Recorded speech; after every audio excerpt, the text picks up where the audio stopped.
ప్రాణమంటూ పుట్టినట్టు నా కొరకు ఆ చూకి అందలేదు ఇంతవరకు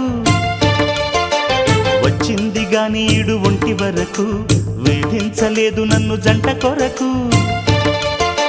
చూశాక ఒక్కసారి ఇంత వెలుగు